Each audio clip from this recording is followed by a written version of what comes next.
It just looks like they haven't quite turned those gears just yet this tournament here, but this is the back half now. There's still a couple more opportunities. I'm sure they're taking note round after round, and the biggest problem is Storm Surge Zone 1. That is the one that's chomping away at their heels and all the other HP stuff that they're holding on to, but Donnie gets punished big time here. It hasn't looked very good for Macwood or Donnie today and yesterday. And right now, the big fight coming in from Illis and company here. One of the few teams that are actually taking a battle this early, long before the Surge even starts to warn players. This is a team that's looking to get way ahead here. And Tilt the Towers, man, you're here.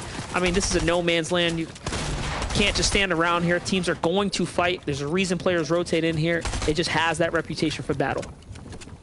Yeah, and I mean, rotating from covert over to here, just putting yourself in one not necessarily great position to another.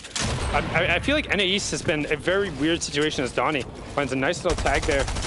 Double at it, trying to then replace the wall, finds even better tags onto TK, and this is a very winnable 1v2. If Donnie's going to be able to push forward, has an HP advantage. Here's the Chug Splash go out. Needs to be careful, though, giving them enough time to be able to take this, because the advantage he had is being offset by their use of utility. He's going to be backed up, so just trying to make sure he's up on Surge. But I feel like NA East, with so many teams going Cavern, it kind of just negated the strength of that POI overall, as we see Miro pick up yet another stray Elam in the feed. And Smite did as well. Mind you, Smite is, of course, fighting their way on up. Smite and Larson staying consistent this game. That is a team that could be a sleeper, top 2, top 3, maybe even victors up today, depending on how Miro and Booga play out. Of course, though, we want to continue to see those highlights as they unfold. Booga and Miro now have 2 eliminations, so a full and successful team wipe here. Let's watch how this went down. Miro swings around here. Max material. This fight went quick and easy, it seems like, as they just found the advantageous angle here. They wasted no time to finish it off. Fantastic piece control right there from the TNA player. I mean, Miro just being able to own all of those grid spaces, slamming down the cones, putting down the walls, and then dropping right on top of his partner. And I mean, that's an additional nice little +6 points for them, and they don't have to worry about Surge. Frankly, with being 700 plus damage up, or 650 something damage up, they might not have to worry about second Surge either. And with their game plan, it's been, hey, just stay up till late game and things will come. And so far, again, I talked about it, hey, maybe they could do it last game. It's starting to look near impossible with just how good they're playing Monster. I don't know if anybody can catch them. Yeah, it's going to be tougher and tougher as the games go on, as they continue to find not only elimination, it's the placement points that are really scary, because they're making multiple end games. It could be, once again, like we said, that runaway train type situation where if another game or two goes their way, I mean, that is surely going to be it. They might make it mathematically impossible or insanely ridiculous.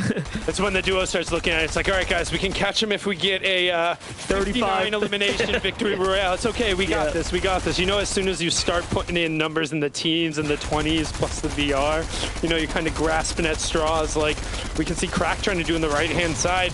Him and Owl just trying to get in the box, and looks like he's able to pick up a couple of straws, but then drops them right back down. It was a hot potato, actually, and unfortunately looks like it's going to end up mashed as the Storm Surge pressure just a little bit too much, as PlayFi and Oliver OG trying to find some shots from above. The same situation for them, though. They found themselves underneath the Storm Surge once again here. It was the same story last game, and again, although they've managed to find a good amount of points, it just hasn't been enough. Great little tags right there, though, from PlayFi as he finds a great angle from above, but still 90 damage below. All of that wasn't enough. And mind you, they have a fresh duo pack right next to them. I mean, both sides are listening to the shots go down. It's only a matter of time before it's all over. Makes you wonder, was it better for them to just take the early box fight immediately, and instead now they waited out? Back from Magnolia, but still, points is what matters here. Stretch and Commandment on the other side, a top 5 team, one that's much more relevant to the general stake here coming into top game 10. Right now we got some space, got some time, some players returning shots, but with third zone being revealed, everyone wants to get just a little bit of central, hoping that fourth drops on top of their head. And we'll get a check in with, I mean, you can just start listing accolades, and I think by the time we rotate off the POV, we wouldn't be done. These guys have won so many tournaments, and they're looking to add another notch onto that belt here today. As they're sitting center zone, we know they're sitting pretty on Storm Surge. First round of placement points ends up coming through, so it's +7 for them on the day.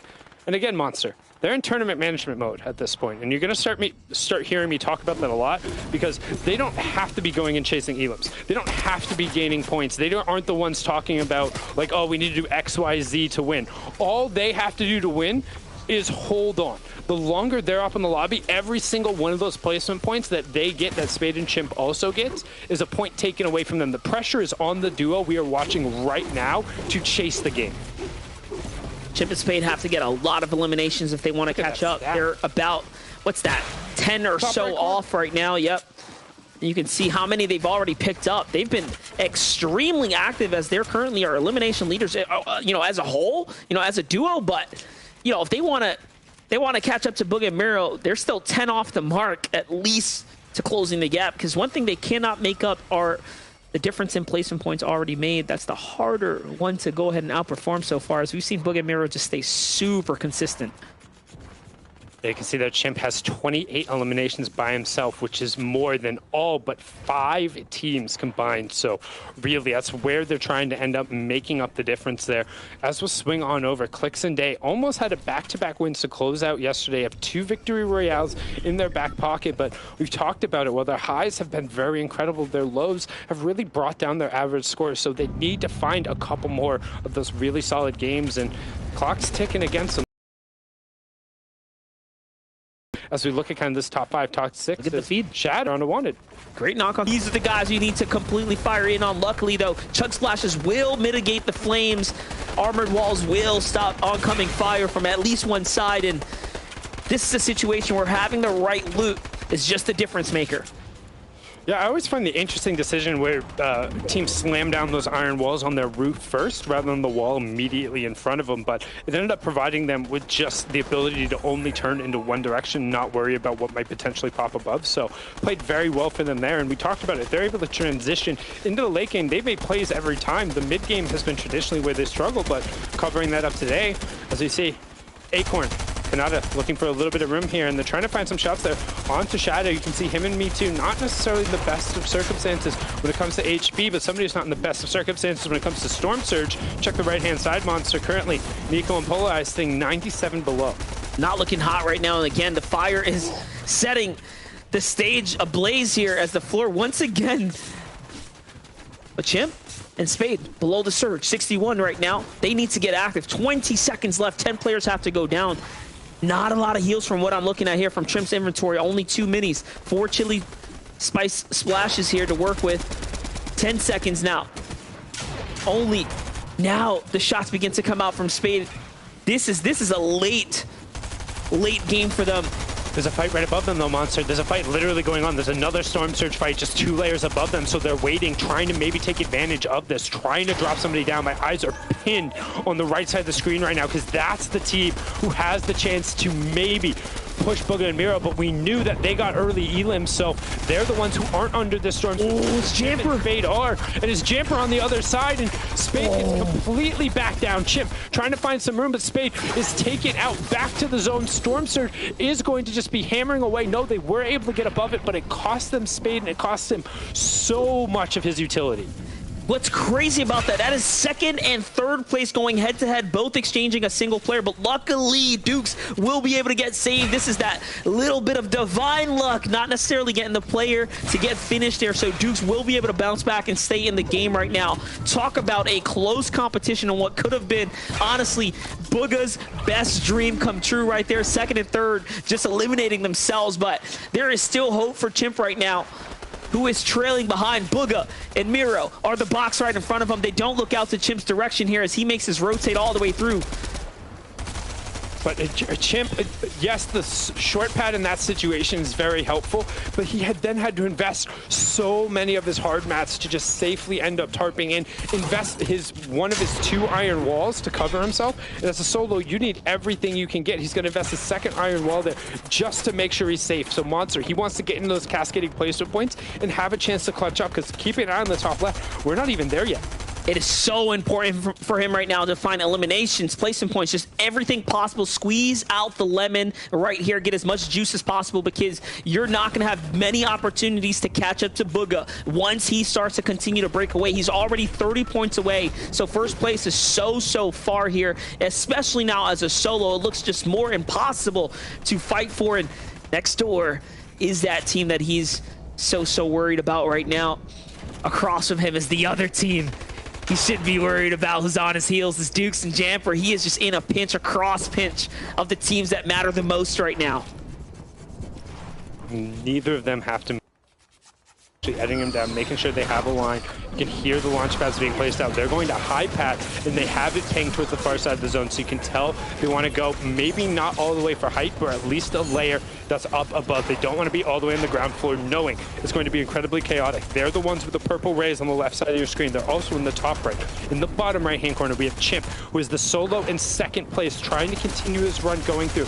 After that, the next two teams who we're looking at are Smite and Larson, and Jamper and Dukes, who are both still up on their feet. You can see Smite and Larson just below the high grounds on the left-hand side of your screen. Still plenty of swinging coming out as those Mythic Web Slingers end up connecting. You can hear the sound all the way, and Chimp looking for some shots. He hears the player on the backside of the wall. This could potentially be play. Opens up the edit, doesn't find anyone, and just gonna have a nice little calm rotate. My eyes are on the bottom right-hand corner now as he's changing levels. If he goes down, this means there's so much room for Bugha and Miro. Might have been caught for a moment, but now Surge is definitely the warning here that's coming through. Too many players have to go down, and he is so far below. Chimp needs to continue to find some action here, and he's getting chased for going up to second height, biting off a little more than he can chew there. And there's a 6th place team underneath him. It's OMG me and Shadow. Big rip comes through onto that. That's going to be a huge setback for our 6th place team. But Chimp now is under Surge threshold. 200, 170. He needs to find some tags here. Only 2 more ticks separate him. Big one there, but the counter fire was a little bit stronger, and 3 points get awarded to Shadow and company. On height though, Kanata and Acorn managed to maintain this position here. They snuck their way on up. This is the second game now. They're on high ground trying to fight for a victory royale. Day's still in this one as well, earning points on the low. Jamper falls to the hands of Bugha. Huge elimination there as Bugha once again starts cutting down the competition. Cease going down as well. Tamiro just trying to add up those elimination points, but Cole trying to get a couple of his own. The 166 huge shot there follows it up. Right, the edits, and this man's tracking is disgusting. Finds one there. That's the confirmation on the users. No, there's still another player behind him, but he has plenty of extra utility. He just needs time and space. Looking for a little bit now on the backside of the zone. Peterbot right in front of him. Joji up there for another refresh monster. These are knocks. These are eliminations. These are points that start to matter, especially if the zone does it. So you want to hit those down bodies. Cold, however, hits the wrong wall. There was a team waiting there. One big punt puts them down. Commandment shredded for using the Mythic Slingers to try and make a rotate there from Acorn and Kanata, who are just a little bit more aware. They are paying so much attention, lower themselves now to get closer to the enemies here. Smite is still alive here, earning points. He is a solo as well. What can we see him do? We've already seen this team just let loose every time they come into endgame. This is one of the better. Another from Miro. Look at that. He even pops mini for 2 HP. Anything matters right now. Yeah, Miro picking up yet another elim, and I mean, at this point in Bugha and Miro, I mean, we might be looking at the W here if they're able to rack off another win and more points. They're one of the few duos who's still up on their feet. They're on the low ground. They have 6 eliminations, 328 monster. I don't think anybody's even close to 300 at this point, and they're really opening up the gap, trying to put a firm stamp on it. They say trios, solos, duos, it doesn't matter. If we're Bugha and Miro, we're winning it all about face. They find yet another elim. Trashy gets cut down, and Bugha dips back into the zone. A nice little bounce back will provide him with a little bit of respite here as Bucky and Cam still up on their feet as well. Kanada and Acorn trying to range shots in the mound, trying to get a connection. They have plenty of mats, but no ammo. What? Yeah. They burnt out everything from the high ground, literally down to a pickaxe here on the low ground. Miro and Bugha, opposite situation. They have everything that they need, and honestly, this is a game-defining performance here, a tournament-defining performance here at the very end. He managed to make it all the way into the top 5, leaves Bugha behind as he gets picked off, but it doesn't matter. The real story is how he is continuing to earn placement points here as he breaks into top 3. I can't believe Miro and Bugha have just done this consistently all day, just being the best team so far. But Crunchy and Pure on the low ground, Acorn and Kanata on the height. I mean, they're still fighting for more placement. There's still plenty of room for other teams to rocket their way on up and earn some money here. Miro looking for a nice little layer of change there, but invests about half of his mats to not quite get it, trying to find the cone jump to get up, but instead has to cover himself with a floor and a cone to make sure Acorn can't get some pressure, trying to find a 1v1, find his little trade, but he gets a decent amount of shield. They're still in the zone. They're still in the zone, trying to find the spray, taking the straight up fight against Acorn, winning the trade so far, swaps the pickaxe, gets the 24, but gets taken down. However, another top 3 performance for our leaders. And I mean, we see third place. They're nearly 100 points behind them at this point. That might be all she wrote. So we could be looking at a battle here for second from here on out. But right now, in game number 10, we got Pure and Country going up against one of the veterans with Acorn backing him up, kind of up on the high ground. Acorn trying to put the shots down and close the layer. What they're going to end up doing, Acorn's going to get sent down to fight the 1v2. He has lower HP, so he needs to make sure he either goes down to the zone or he's able to trade out damage. Those are his 2 choices, and instead, he's just going to run back, make sure nobody gets siphoned, and hope that Kanata has the HP, and he's got the medbis. This should be a dub monster. Not really. Crunchy did have a couple splashes, though, so it could come down to, but no, it doesn't look like Crunchy did have enough to maintain. Instead, Kanata says, nah, I don't want to leave it to the end game. I'm going to go for the siphon and the elimination. He gets it there in flash. Third place now. He jumps up to third place. Not bad for a team that was outside of the top 10 coming into today. Yeah, that's going to help them a ton there, and a great veteran presence of mind to drop down, find the other opponent, and pick up the elimination points to go with it, securing himself the additional +3, because every single point is going to end up mattering. Here's some highlights from the duo themselves, but I mean, Monster, the story at this point is Booga and Miro, they might have won it already, right? Like, just based on how consistent they played, unless something catastrophic happens to them. This has been one of the more complete weekends of Fortnite we've seen from them in a while. At this point, if anyone wants the #1 spot, they have to land on Miro and Booga and take them out the gate here. They cannot afford to allow this team to earn any more points. They are currently 70 points ahead of third place. If the numbers there were accurate, which they pretty much have been throughout the day, so they have a nice lead there, Sundown. Yeah, and we're going to check out how nice that lead is with 2 matches left to go. We'll kick it back on over the desk. Adam, Vivid, SPG, what you got? Thank you, fellas. That could be the one, guys. That could be the game changer for the entirety of FNCS finals right there. We saw there that, despite Kanata valiantly, again, we saw the stat earlier on. Every single FNCS, Kanata manages to get a victory royale in some capacity. The guy's unstoppable. But we saw with Booga and Miro there that when Chimp loses Spade early on, ironically, Booga taking out Jamper as well, who are currently, I think, in third position going into this. I mean, this could be the game 10 for these guys, Vivid. That could be the one that changes everything. Yeah, best case scenario this game for Booga and Miro. We saw Chimp and Spade versus Dukes and Jamper actually on the north side of that 4th zone as the half and half came in, and it ended up putting both of them in kind of a shambles position. And Booga and Miro, they're not even worried about what's happening on with the rest of the competition. They just ran ahead with this game as a duo for most of it, and then Miro in the end there, clutching up. They always clutch up as a solo. A couple more placement points, and just like every other game, does it here as well as he goes for that elimination on Acorn, who lived with must have been like 1 health. So that was very, very close, but still picked up plenty of points to increase that lead. Yeah, that was so close. Miro almost did just that little much more. But you're right, Vivid. It is like every single game, it's just like an extra 3, 5, 10 placements by one of them. And it's literally every game they're playing so well as a duo and they're perfectly playing the end game. And then just like, what's another third place? It's no big deal. Whatever. Yeah, it's just third. Third schmurd. But do you know what? It's you're right. The consistency again is just unreal. But we must talk about Kanata and Acorn for a second here, because I want to put the spotlight back on these guys, because yesterday we didn't see too much from them both. Today we've seen, I think, 3 times now pushing for height, taking it, claiming it. A victory royale. I mean, these guys are. I mean, I guess in hindsight they wish they could go back to yesterday and think, why don't we just do height from the get-go? What were we thinking, guys? Yeah, I think they figured it out. We've seen them alive now 3 times in the end game. Unfortunately, last game, the previous one, the one we just watched, they went down early. They were separated a little bit. But every other game that they've made it to the end game, they have been on the high ground. I think they have figured out the formula. They've kind of figured out the way that these lobbies are figuring out. But right there, though, we did see a little bit of a slip up as they had like no ammo on the high ground. He was running around with a pickaxe looking for anything. So a little bit better at managing, and they can definitely run away with this. Yeah, no doubt. And that's what I thought going into this. Acorn Kanata typically understand those different high ground plays. Now it's finally coming out. Might be too late, though. Yeah, well, let's have a look at the leaderboards anyway and see exactly how the points have changed after the last game. And then we can see, wow, Miro and Bugha go into 336 points. You know, they're looking at around almost a 60-point lead there on Spade and Chimp there. Yeah, but similar eliminations, but play some points with it. I mean, 201 to 140, huge difference. Yeah, just increasing that gap ever so slightly every single game. Acorn and Kanata with that right there, that victory royale puts them at 2. They're going to be finding themselves in top 3 SPG. Yeah, and it just looks like everything else besides the top 2 on the leaderboards is up for grabs. That's been moving around a bunch over the past few games, but Miro, Bugha, Spade, Chimp, they've been locking it down for those top 2 spots.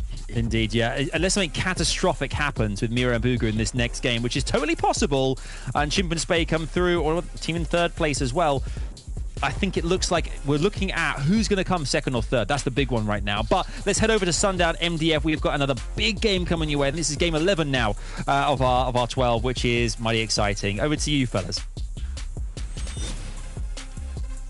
Thank you so much, gentlemen. 2 more matches left to go before the Axe of Champions are given out, and right now it looks like it's going right back on over to Bugha and Miro, Monster. Yeah, definitely. I mean, what we're seeing is a team that's hard to compete with here, a team that has a full draw spot to themselves in a well-planned-out route, and it's just all coming together game after game. So unless a team, honestly, goes head-to-head against them, which is going to be tough to do when they're that situated, I mean, this tournament's over for everyone else.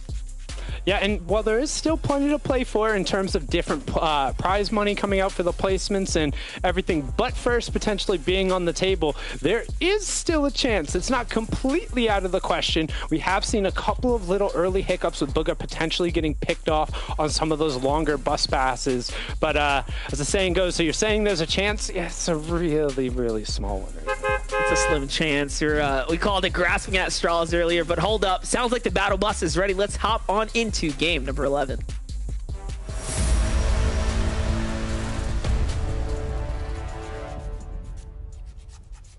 Grasping at straws and hoping you don't catch that hot potato. We're mixing metaphors, and we talked about it. Hey, maybe there's some unfortunate bus pass or something, but even then looks like we're getting one of those as we split the island from southwest to northeast, and we get a nice favorable chonkers drop there. And of course, we're going to tune into that very early fight over at Greasy, and Agers is going to win the drop this time. Nounsy trying to do everything he can to just run away, create a little bit of space, hits the bushes, but that's not going to be enough. Rise will pick up Sprite, and we'll go to 6-5, Monster. I was going to say, at this point, we might be beating the dead horse, but no. Finally, Aegis and Rise managed to at least come out on top. So a little different story potentially to unfold here. Now, my real question is you know, how fired up are Rise and Aegis, right? You know, you sit out a couple games, very long games, several hours, in fact, and then you have to jump back in and make do with the situation. So it is going to be a close one in the feed, though. Muzz already takes out Macwood. Seems like they finish up this full duo here. Another early game battle for Covert Cavern. Muzz getting all the dancing on that he can while he's still alive. Another team that also just hasn't had much success off the elimination rip. So seems like the coin flip finally going in other directions this time around, landing on the other side. Yeah, but I mean, you can see all of these teams. We talked about how Covert Cavern has been so strong. I mean, we saw it in EU, what it was able to do, but with so much pressure and so many duos around it in NA, Nova's been able to leave there very quickly. So now we're going to swing on over here. Shadow, Me Too, another fight just outside of Greasy, and Fable Taco and Jack. It's been relatively favored towards RMG, Me Too, and Shadow. However, today I feel like Jackson Fable Taco have been able to put a little bit of the pressure back, and the Rift is actually going to get taken. The rotation's going to come out, and some distance is going to be put away. So disengage this time. Very important tags right there as well. Ones that are going to keep this team from having to worry about the surge a little later. But they've slipped down from 4th on the day down to 9th place. That's off the back of those 2 times they were eliminated a little early. Here's the Yamza and DJ, one of our few teams that hold a prestigious victory royale already. Looks like they caught a couple eliminations. The real question is, was that onto Knifer and Baila for the Llama split drop? Because it seems like they're going back to old trusty here. Yes, it was, and they were taken out, so they'll have one more game to try and put their stamp on it, but Zone drops right on top. Well, not right on top of, but fairly on top of Booga and Miro. They're going to start their min-maxing out, make sure they get up as much of the metal as possible, hit all of these chests, get all the weaponry, and I mean, it just shows how strong Chonkers is. I think you touched on it early in the game. While there is a decent amount of metal on the map, it gets farmed out and valued so quickly that trying to go and refarm it is so incredibly difficult. Take a look at another one of those early fights that we've talked about, Playify and Oliver OG going down with one, and it looks like they might actually opt to just disengage. Yeah, find a lot more southern than usual. Typically, we see them up a little bit more north fighting those other teams where you saw yesterday where Bucky and Cam would rotate on into the coast there and get their hands into the action. This time around, though, moving a bit faster to the south. That's a clash that we expect. For Chimp and Spade, though, no one in sight, but also very far off from one another. So you hope to see Spade in another comfortable part of the map without anyone nearby. Otherwise, it could be pretty bad for them. Yeah, I was just about to say, I don't think that's his teammate who's out in front of him, getting a couple tags there, but his teammate isn't even remotely on the screen. Like, we don't even see a little dot for him there, so got to keep an eye on it. As we'll check in with some of our other teams currently top of the screen, we have Chimp and Spade, who are in second, bottom left-hand corner of the screen. Acorn and Kanata, who are in third, and on the right-hand side of the screen, Dukes and Jamper, who are in fourth. And even then, Monster, there's a pretty significant gap between each one of these teams. Like, it's a drop in about 16 points, then a drop in another 10 points. So you can see just the separation that's been caused up at the top. Yeah, the gap is really starting to open up. My gosh, you're looking at Tilted Towers. Looks like the original, what we used to call the playground days. Drop all the loot, spread it out there, get ready to take your ones in the middle of Tilted Tower. Tons of extras sitting around, and they don't even look to pile up the big pots or bring them with them. They just leave them there. Like, that's all. Hide them. What are you doing? That frustrates me a ton, because there's one thing that Fortnite players as a whole and Battle Royale in general, right, is resource denial. And there's some teams like, hey, if you don't have the space to carry an extra chug splash, just go throw it at a tree, throw it at a wall or whatever, so one of these teammates doesn't end up having it. Now, if you're baiting somebody to run towards one of those big pots, which we've seen before, that's totally fine. But just leaving them out there is just offering somebody else to come by and pick up a full 3 stack of shield pots. And while it might not be the most slot efficient thing to be carrying, it's not bad. No, not bad at all by any means for teams that are especially desperate, because that's usually what happens when you're rotating through a POI like that. You're looking to fill out your loadout, fill out your slots. So look at this. Clicks and Day. Move on over to the coast here. Double AR opener. Switch over to the next target, and that's a beautifully timed tag right there. Another one as well. That's a shield crack onto Serbski. Now comes the full push here. It's not looking good for Flood and Serb right now, who have to fight up against a confident Day who knows they've already taken shields, but they can hear the keg is down. Shield cake down. Also, iron wall slam, but they put it again. One up on the ceiling, one up on the side. So that means you should be fighting from one angle. But Serbski backing up out of that box is going to give Day a really good angle to actually range shot into him. So leaving the protection of those iron walls, not necessarily getting the best advantage, but Clicks takes a couple of shots while he's caught with his builds out. So no return. However, Day just going to work. He's going to be able to pick up Flood there, isolate him out, get the damage over the top, get the siphon as well. And then he should be looking to group right up with Clicks so they can take this 1v2 confidently onto Serbski, and didn't even need it. Click says, I'll handle my ones, you get yours. That was such a Clicks thing to do as well, be in such a dangerous position, but you know what? He edits 4 walls before you can even blink and realize what happened, and he just slips his way all the way through to low ground. There's a couple players that can edit fast enough to take fall damage. I believe Clicks is probably one of them.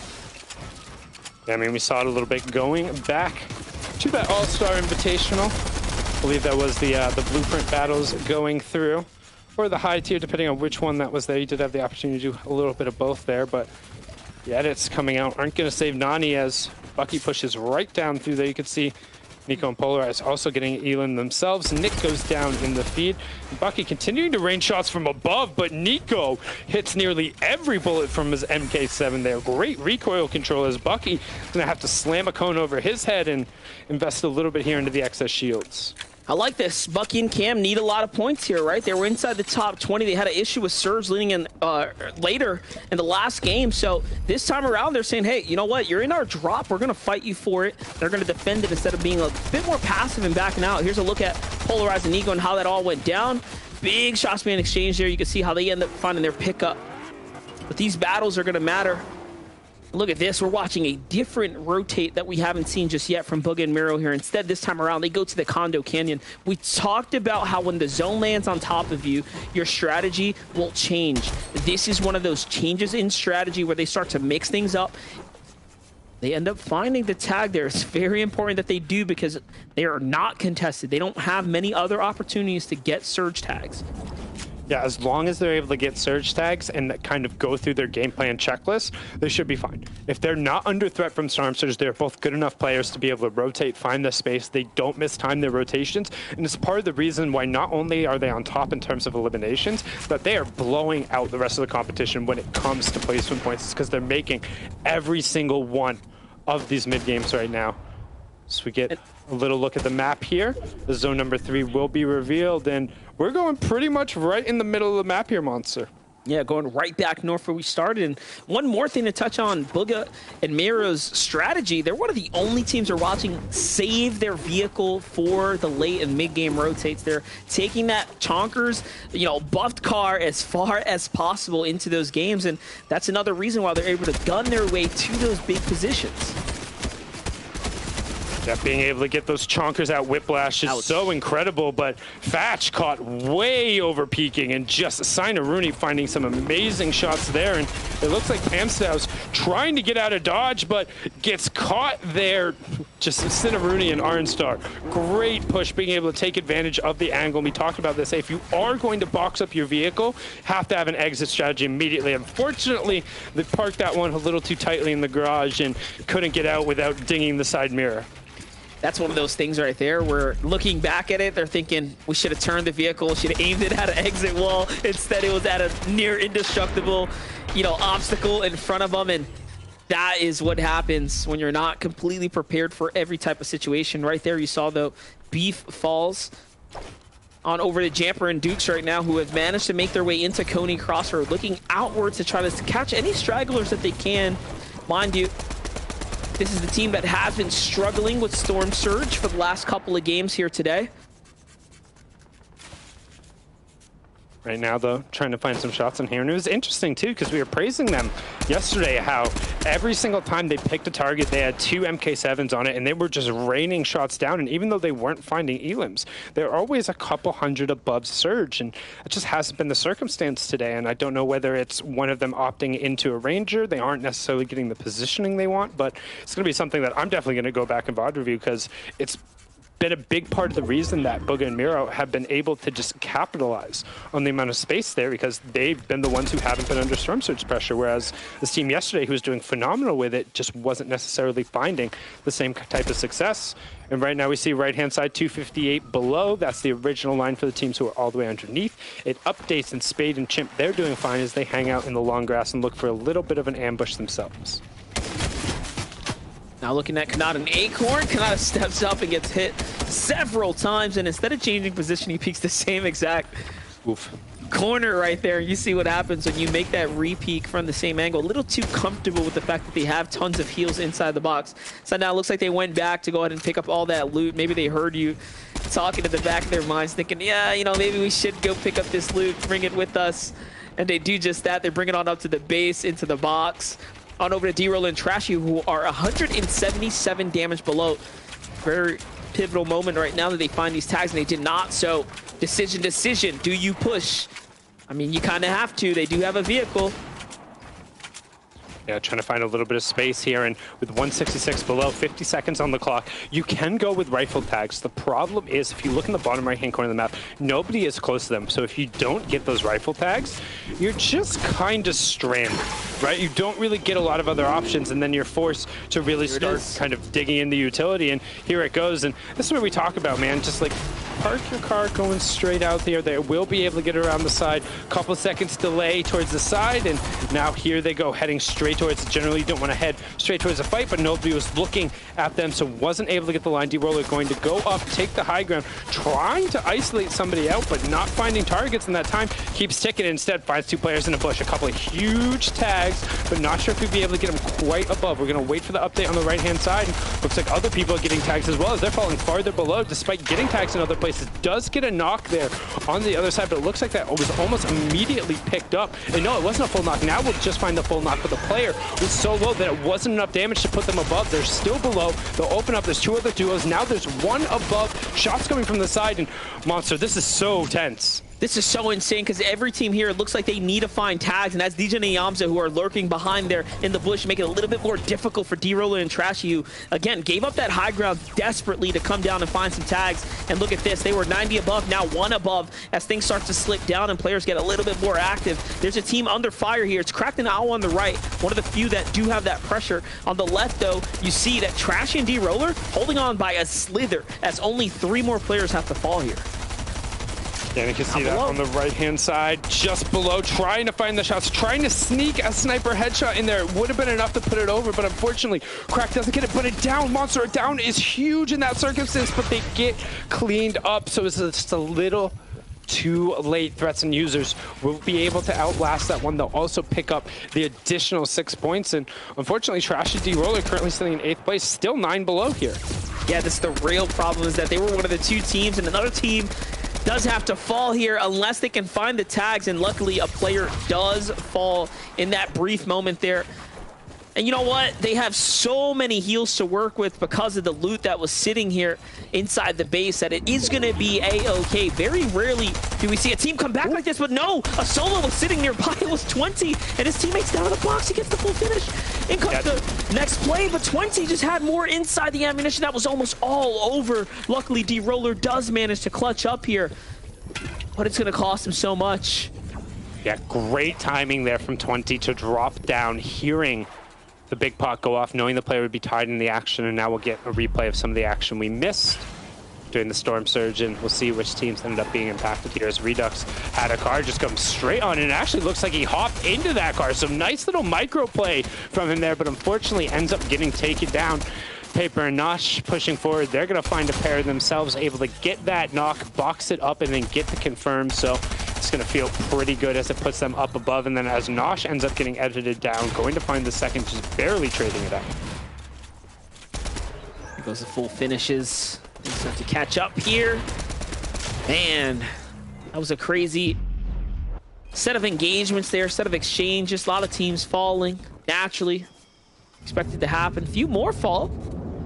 Lower D-Roller stepping back into the storm here. Dipping into the city to go ahead and pick up Trashy. So they're back in the game. Now, mind you, there was plenty, and we mean plenty, of heals. But, uh-oh. This is a 5-tick. Oh, yeah. Good. It's not good.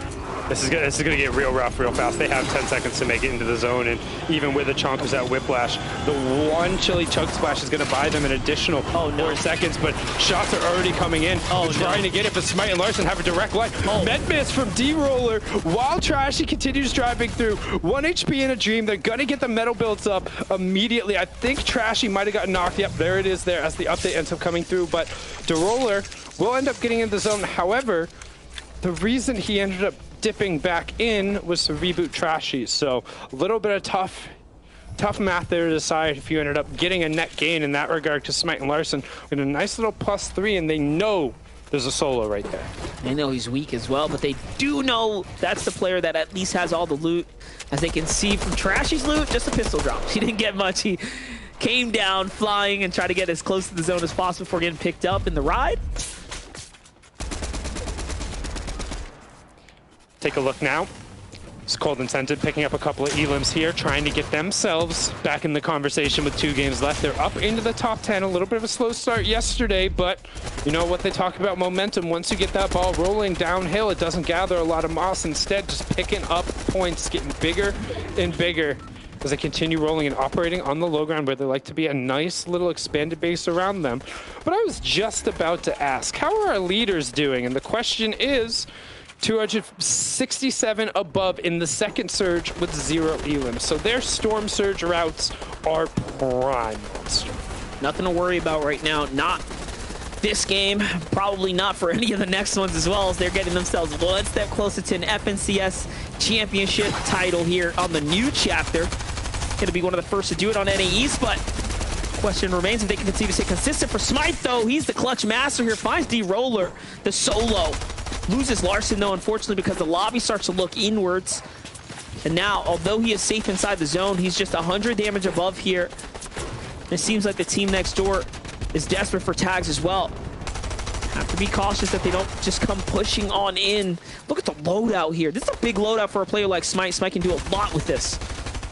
Yeah, it does have the 7 minis there. Would hopefully like to find some chug splashes or a med miss, something to allow him to play in the zone so he has a little bit of room for error, but instead going to be relying on the legendary and the mythic loadout on that side, very up close and personal.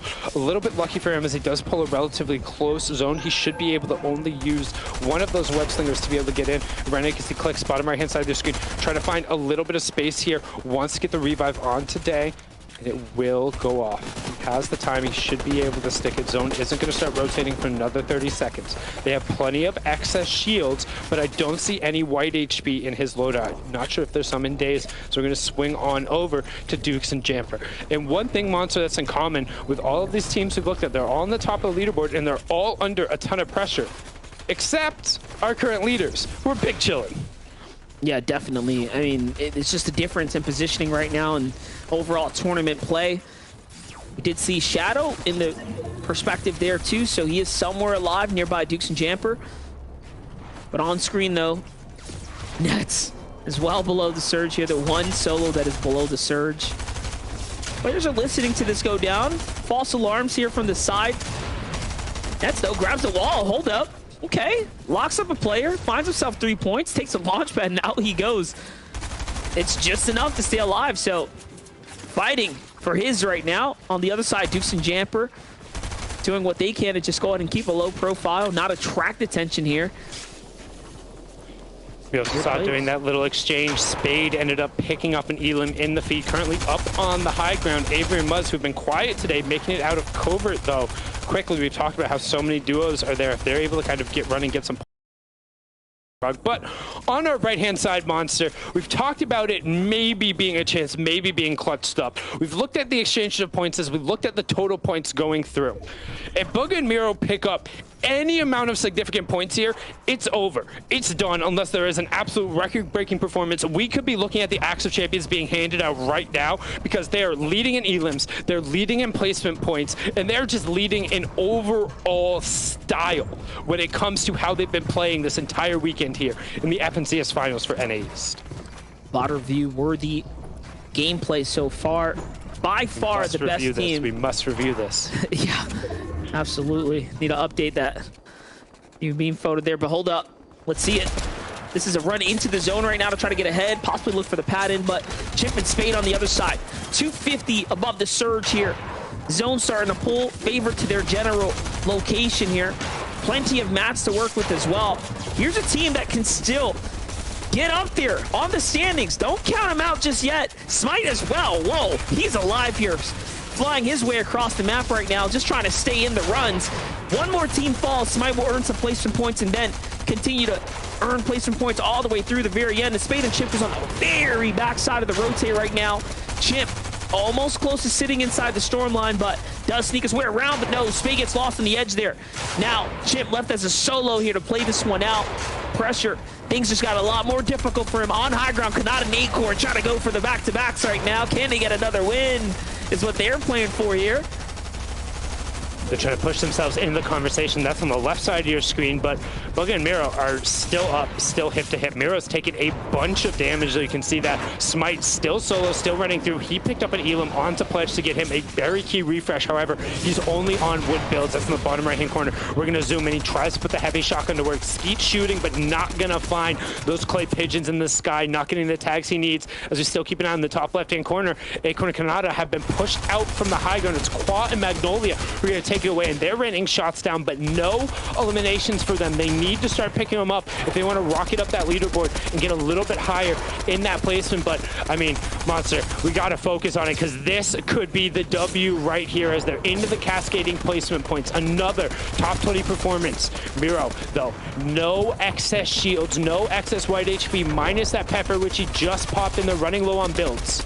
At this point, just give him a little moment. He might just find the siphon. They've managed to play out of their minds absurdly all the day here on high ground. It's a little battle going down, but Quan Magnolia don't have much heals to work with, so I don't know what they're thinking there, as they also don't even have ammo to work with. But Chimp as well is in a much different position here. He has to fall to low ground or sit in the storm and tank it out. Does it bounce back is the question. This is what he's hoping happens. It does, so he will be able to see just A-okay as things get a little bit closer. One more tick is all he's got here. Out he goes. Nicely done there. If that would have went any other way, that would have been game and Raptor. Instead, he gets to stay alive and earn a little bit more. These heals, very important. Smite's still alive. Smite is still alive here in the low ground. He's fighting. He takes out Day 2 and Oliver OG. Smite is going crazy here. Talk about a player who is clutching up to earn big points. Stay close inside this competition. That's Smite for you today. Chip doing the same thing, though, is now he's got his second elimination here for the team. So far, so good. But now, out of builds, what can they do here?